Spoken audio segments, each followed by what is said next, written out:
The 21-year-old pushed the rules on driving conduct to hold off Lewis Hamilton through the middle of the race before Valtteri Bottas took up the challenge in the closing laps after a mistake from the world champion. And there were fresh concerns surrounding Sebastian Vettel after yet another driving error in a long sequence dating back to the middle of last year. Leclerc's victory was his second in a row, following his maiden win in Belgium a week ago, and Ferrari's first at their home race since Fernando Alonso triumphed in 2010. Leclerc screamed with delight into his radio as he crossed the line, after a victory that further underlines his status as a major new force in F1.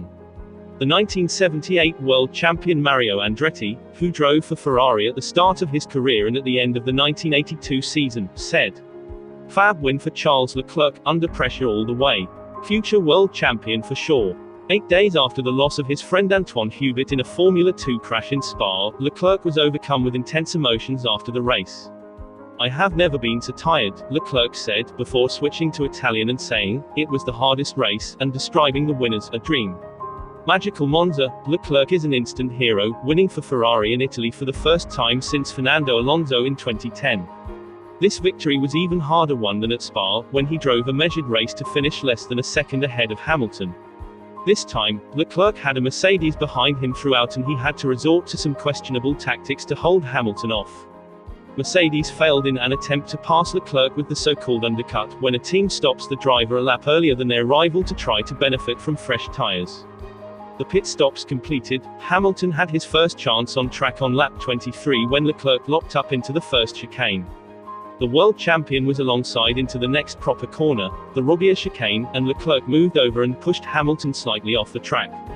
Hamilton complained he had broken a rule, saying a driver has to leave a car's width on his outside if he is defending in this fashion, but the official chose to give Leclerc a black and white warning flag, the equivalent to a yellow card in football.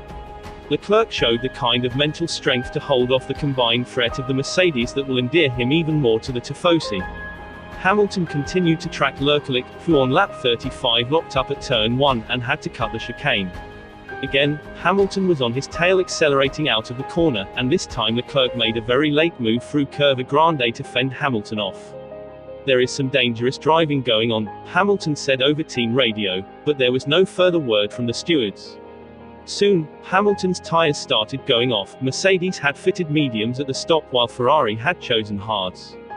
The bell tolled for Hamilton's chances on lap 42, when he locked up and went straight on at the first chicane, and Bottas slipped by into second place. 7 laps later, Hamilton pitted for fresh tires in pursuit of the point for fastest lap, which he secured. Hamilton's championship lead is now cut by 2 points to 63 ahead of Bottas. With Hamilton out of the picture, it was Bottas' turn to attack Leclerc. The Finn had medium tires that were 8 laps fresher than Hamilton's and should have been able to challenge Leclerc even harder than the world champion had, but he was unable to do so. Leclerc, despite his now very worn tires, kept him at arm's length. And when Bottas locked up at the first chicane on lap 51 lapping Lando Norris's McLaren, Leclerc had the job done and secured a victory that will live in his memory for the rest of his life.